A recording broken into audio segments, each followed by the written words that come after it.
Bom dia, estou aqui mais uma vez com vocês aqui, né? Mais um vídeo que fazia um tempinho que eu não tinha gravado e hoje eu quero gravar. Sei que há vídeos sobre a Assunção de Nossa Senhora com pessoas bem mais qualificadas, mas eu não deixo, eu acredito que não tinha como passar esse dia, um dia tão especial, que é o 15 de agosto, o dia, né, onde a Igreja Católica comemora a Assunção de Nossa Senhora, ela assunta de corpo e alma, se juntando com seu filho na glória.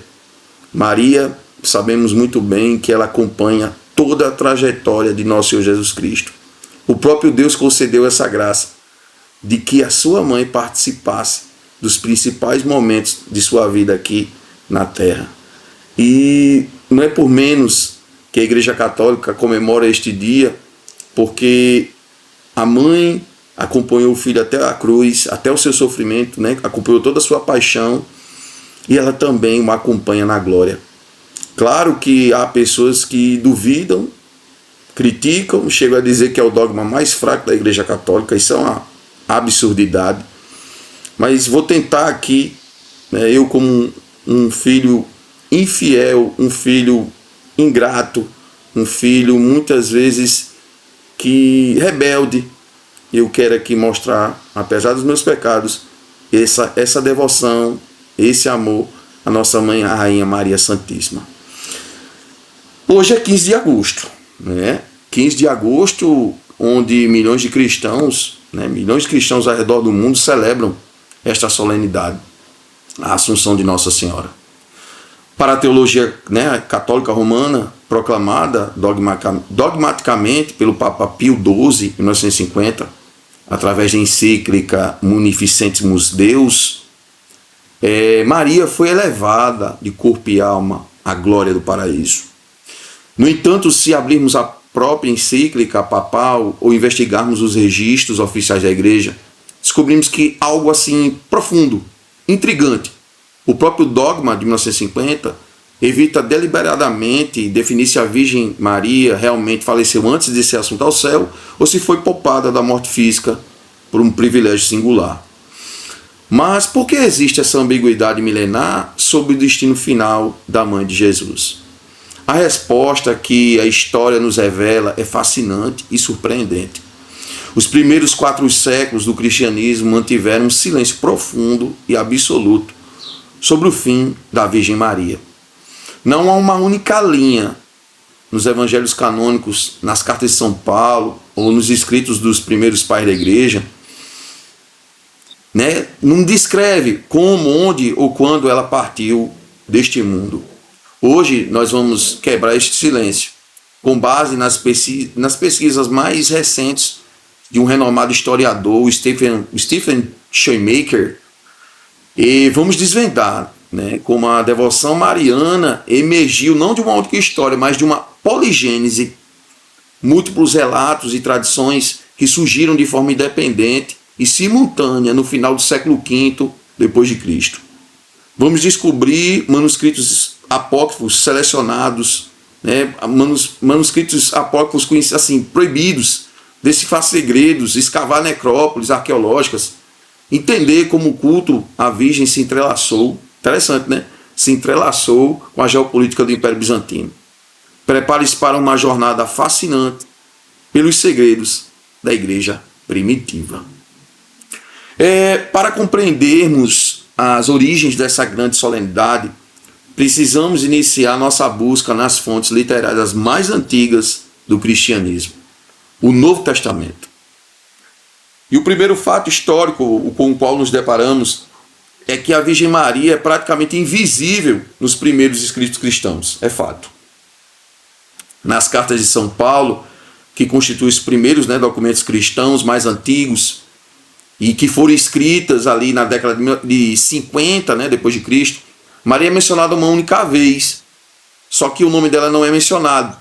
Em Gálatas 4, capítulo 4, verso 4, São Paulo ele escreve simplesmente que Deus enviou o seu filho, nascido de mulher. Para o apóstolo, a mãe de Jesus é tratada meramente como um dado biológico para garantir a realidade da encarnação e a verdadeira humanidade de Cristo, sem demonstrar qualquer interesse teológico em sua pessoa, virtudes, ou no fim de sua vida. E muitos pegam isso como, né, isso fosse assim, essa citação fosse uma coisa qualquer, e não é. E é interessante que esse mesmo, eu diria assim, esse mesmo silêncio, essa tendência se repete no Evangelho de São Marcos, que foi escrito ali por volta do ano 70.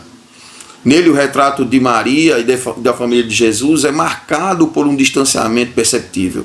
Marcos relata que Jesus era chamado de filho de Maria, mas também descreve seus familiares, tentando retê-lo à força, alegando que ele estaria fora de si. Historiadores modernos apontam que essa minimização do papel de Maria nas cartas de Paulo e em Marcos não foi acidental, mas sim um reflexo de disputas de autoridade e de conflitos de liderança do primeiro século. Paulo e as comunidades, assim, essas primeiras comunidades, lutavam contra a enorme autoridade dinástica exercida pelos parentes de Jesus, representados por Tiago, irmão do Senhor em Jerusalém. Ao diminuir a importância da linhagem biológica de Jesus, esses primeiros escritores defendiam a independência e a legitimidade de suas próprias missões. A gente estudando esse contexto, a gente percebe esse silêncio, principalmente nas cartas de São Paulo, no Evangelho de São Marcos. E assim, as bases futuras para a devoção mariana, a reflexão teológica sobre Maria, só começam a ser estabelecidas no final do século I, nos Evangelhos de Mateus, Lucas e João. São Lucas ele dá o retrato mais profundo e influente, apresentando Maria na Anunciação como o modelo supremo de obediência e fé, a primeira discípula fiel, a figura profética no Magnificat, onde Nossa Senhora diz, todas as gerações me proclamarão, me chamarão bem-aventurada. São João, por sua vez, coloca ela de forma mais ativa nas bodas de Caná e nos pés, ela aos pés da cruz, onde ela é confiada ao discípulo amado. Os evangelhos assim não falam sobre a morte de Maria. Eles não falam, isso aí é fato. O texto bíblico canônico encerra sua narrativa sem dar qualquer detalhe sobre o destino físico de Nossa Senhora. Somente no final do século IV, o bispo Epifânio de Salamina, ele sugeria, tinha uma hesitação, que a mulher vestida de sol, em Apocalipse 12, poderia ser uma alusão à Assunção e imortalidade de Maria. Porém, durante os primeiros séculos, os padres da igreja interpretavam essa passagem de forma unânime, não como Maria, mas como a própria igreja. A leitura mariana de Apocalipse 12 só ganharia força e consolidação no Oriente a partir do século VI. Se as crenças, eu pergunto, se as crenças canônicas silenciaram, como a crença da Assunção de Maria, como silenciaram, e como esse silêncio mesmo assim conquistou o mundo cristão? No ano 370, Santo Epifânio de Salamina viajou para a Palestina para investigar o paradeiro e o fim da Virgem. A conclusão dele, registrada no seu tratado, o Panarium, foi de total desconhecimento. Ele chega a dizer o seguinte, que ninguém conhece o seu fim. Ele admitiu que Maria ter morrido, ou ter sido martirizada, ou simplesmente permanecido viva por um milagre, não existia assim uma tradição autorizada. No entanto, nos bastidores da história oficial, a devoção popular estava fervilhando na periferia do Império. E aqui encontramos a primeira grande descoberta das pesquisas desse estudioso Shoemaker, a poligênese das tradições da chamada dormição de Nossa Senhora. Em vez de uma única história, única e centralizada, 4 grandes famílias independentes surgiram quase simultaneamente no final do século V. Famílias da questão de tradição. A tradição da palma, as tradições coptas e outras tradições. Essas tradições, cada uma delas possuía sua própria liturgia, teologia. Existe alguns caracteres etíopes que mostram um pouco dessas tradições.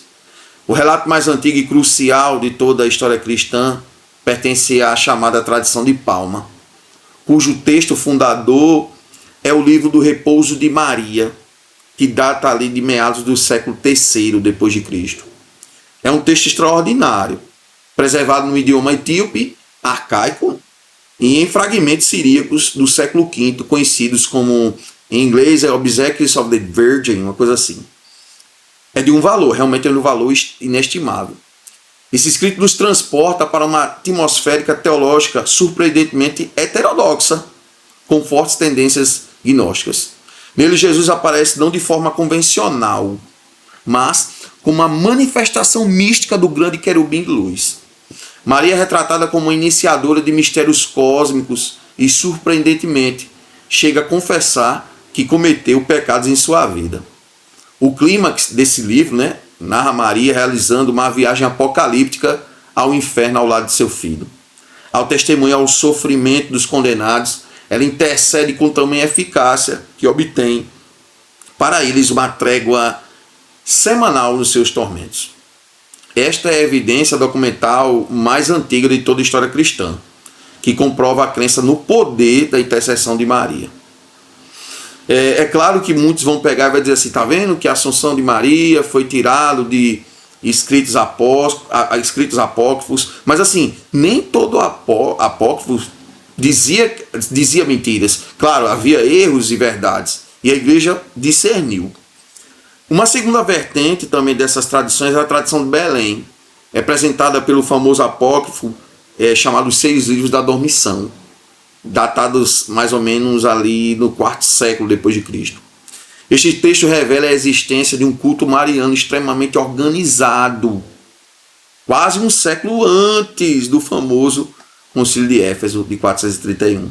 O texto dos 6 livros está intimamente ligado a um grupo de mulheres cristãs na Arábia e Chipre, que o próprio bispo Epifânio condenou sob o nome de coliridianas ou marianitas. Santo Epifânio acusou-as de heresia por oferecerem pequenos pães redondos em honra à Virgem. O mais fantástico do Apócrifo dos 6 livros, ele traz exatamente o manual litúrgico desse ritual. As mulheres deviam amassar o pão sagrado à meia-noite, consagrá-lo no altar e distribuí-lo como um amuleto de proteção mística e cura física. No texto, Maria é retratada em uma posição de clara liderança pastoral e litúrgica. Ela realiza exorcismos, cura enfermos, ungindo-os com óleo sagrado, ensina o evangelho de forma equivalente aos apóstolos e distribui escritos sagrados para que outras mulheres pregassem e convertessem as suas famílias. Pois é, tá vendo aí informações que a gente fica estupefato, fica surpreso, porque as tradições sobre a dormição e a Assunção de Nossa Senhora são antiquíssimas. Agora, o que é mais fascinante, pessoal, é que os filólogos desvendaram na transmissão desses apócrifos, eles perceberam que reside no mistério tradutório do ramo que o anjo entrega a Maria. Nos textos gregos mais antigos, o anjo traz à Virgem um brabeion da árvore da vida, um termo que comumente significa prêmio, cetro, bastão, algo de autoridade. No Ocidente Latino, os copistas traduziram brabeion como palma, dando origem ao famoso ramo de palmeira que os apóstolos carregaram em seu funeral, um tema onipresente na arte e iconografia ocidentais. No entanto, no Ocidente siríaco, os tradutores do século V verteram o termo como shabta, que significa cetro ou cajado real, ligando Maria a tradições da realeza davídica e Moisés. E interessante, o erro mais espetacular ocorreu na tradução para o etíope do livro de Repouso de Maria. O tradutor confundiu o grego, o termo grego brabeion, com biblion, que significa livro, fazendo com que na cena de abertura o anjo entregue a Maria um misterioso livro de mistérios no lugar de ramo de palmeira. Olha, esses desvios de tradução provam que os textos circularam de forma livre e descentralizada por séculos. O estudioso, o Shoemaker, utiliza esses indícios para provar que essas traduções são pré-calcedonianas, refutando a tese tradicional de que teriam sido inventadas após o ano de 451, para fins de disputa dogmática sobre as naturezas de Cristo. Uma outra também informação importante é que sobre a Assunção, né, de Nossa Senhora, existe, como eu posso dizer, existe mais assim segredos, mais detalhes que muitas vezes a gente não ouve, né? Até porque quem é estudioso é que tem mais profundidade, né, nessas investigações. Sobre a questão arqueológica, né, a arqueologia ela se torna a nossa testemunha ocular. As escavações, houve escavações arqueológicas no século XX e trouxeram evidências impressionantes. Por exemplo, o primeiro grande local é a igreja, tem a igreja chamada do Getsemane, localizada ali no Vale do Josafá. Em 1972, após uma severa inundação, o famoso arqueólogo franciscano Bellarmino Bagatti liderou uma restauração profunda no local. Suas escavações revelaram que o templo bizantino em forma de cruz, construído no século V, foi escavado diretamente sobre uma necrópole judaica, olha, autêntica do século I. O túmulo venerado como de Maria havia sido isolado na rocha, exatamente como foi feito com o Santo Sepulcro de Jesus. Isso prova que, embora as construções monumentais sejam posteriores, o local preservava uma memória histórica e física legítima. Legítima, né, desse sepultamento, isso que remontava à época dos apóstolos. Houve, né, por exemplo, também o segundo sítio arqueológico, assim, é um dos mais espetaculares. Foi descoberto recentemente na Terra Santa. É a igreja de Catisma, ou assento da Theotokos, situada na estrada entre Jerusalém e Belém, cujas ruínas foram descobertas em escavações e resgate em 1992 e 1997. Os arqueólogos descobriram uma grandiosa basílica octogonal bizantina do século V, construída ao redor de uma imensa rocha natural de 2 por 4 metros, bem no centro da nave. Mosaicos belíssimos de palmeiras carregadas de frutos celebram a lenda do descanso de Maria e do milagre da tamareira que se inclina para alimentá-la na fuga para o Egito. A Catisma foi o grande centro de culto mariano oficial da Palestina. Nele, nos séculos V e VI, os cristãos de Jerusalém praticavam uma espetacular liturgia estacional móvel no dia 13 e 14 de agosto. Os peregrinos iniciavam a procissão celebrando a memória e o descanso de Maria na Catisma. No dia 15, moviam-se para o Getsemane para celebrar sua dormição no local de seu túmulo.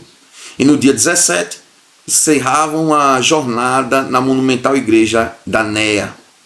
Olha aí que coisa fantástica, não é à toa, né, que a nossa igreja venera este dia, o dia 15 de agosto. É uma coisa também que é muito interessante, pessoal, e é muito interessante, é que a arqueologia e a liturgia estacional ajudam a desvendar um grande enigma. Por que os manuscritos antigos trazem finais tão diferentes sobre o destino físico de Nossa Senhora? Enquanto alguns apócrifos afirmam que o corpo da Virgem Maria ressuscitou e foi assunto, outros dizem que seu corpo foi levado sem alma ao paraíso, permanecendo inanimado. Este estudioso, Stephen Shoemaker, explica que essas diferenças não são evidências de uma evolução teológica linear ou de declínio dogmático, mas sim um reflexo direto da grande diversidade de crenças escatológicas no judaísmo e no cristianismo daquela época. Para algumas comunidades, o paraíso era um local intermediário, onde apenas as almas descorporificadas aguardavam o juízo final, na tradição, né, do paraíso como Sheol.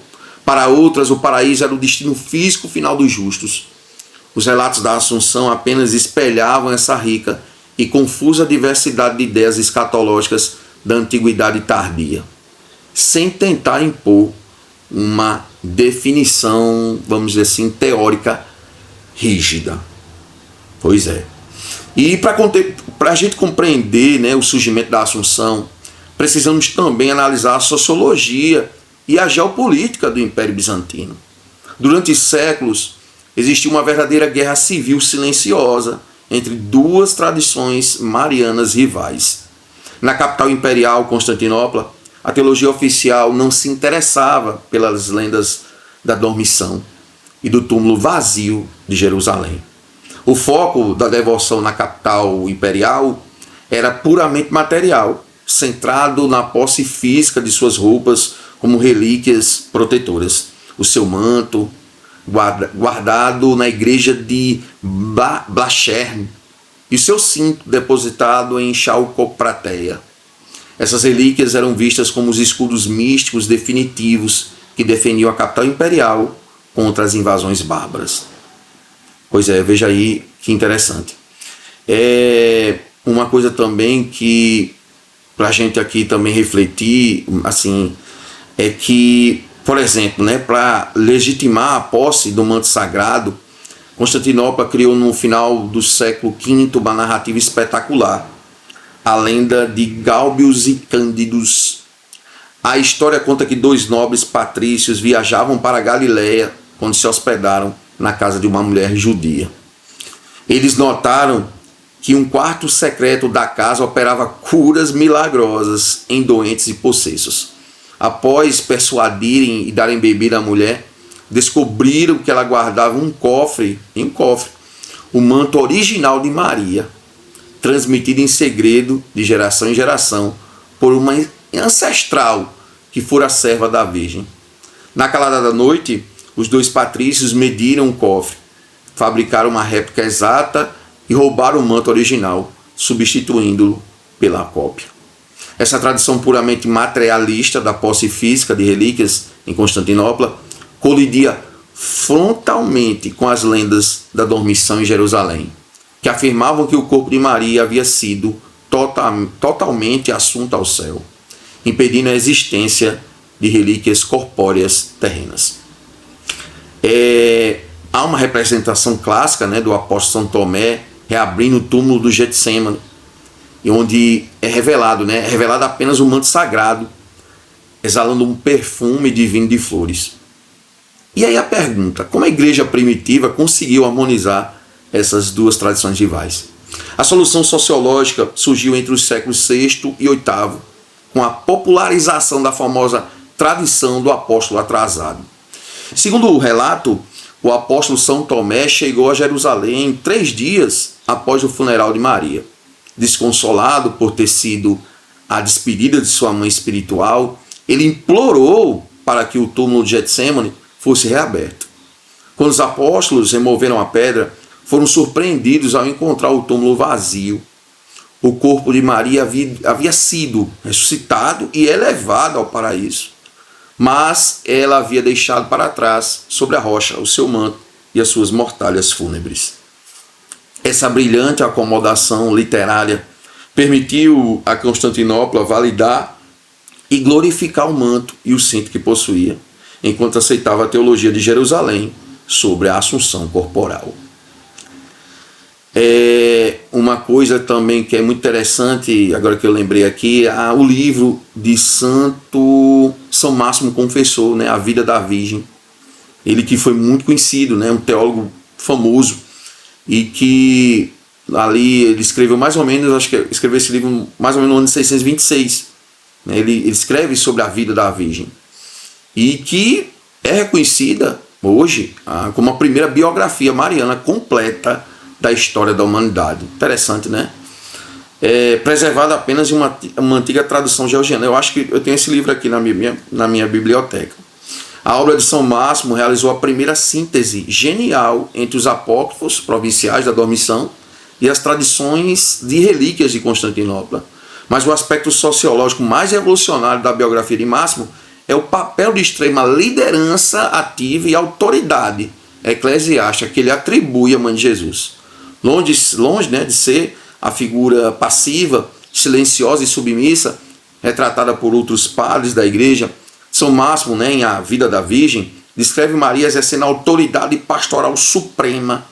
Após a ascensão, Cristo ordena pessoalmente que Maria permaneça em Jerusalém para liderar o povo crente e dirigir a igreja primitiva ao lado de São Tiago, irmão do Senhor. Ela é descrita ensinando e instruindo os apóstolos em suas orações, jejuns e missões. atuando como uma espécie de guia espiritual infalível e conselheira soberana dos apóstolos antes de partirem para evangelizar o mundo. Uma perspectiva, né, que desafia as visões tradicionais sobre o papel das mulheres no cristianismo recente. E para concluir esse vídeo, que eu sei que ele está bem, eu diria assim, né, não esperava ser tão assim longo, mas é porque o tema é importante. Bom, no final das contas, a extraordinária história, né, da Assunção de Nossa Senhora nos ensina que no cristianismo primitivo, a lex orandi, né, a regra da oração popular, caminha sempre séculos à frente da lex credendi, a regra da doutrina oficial. Muitos acham que os grandes intelectuais e bispos decidissem, né, codificar e debater Mariologia, mas assim, o povo simples já tinha sua maneira de devoção.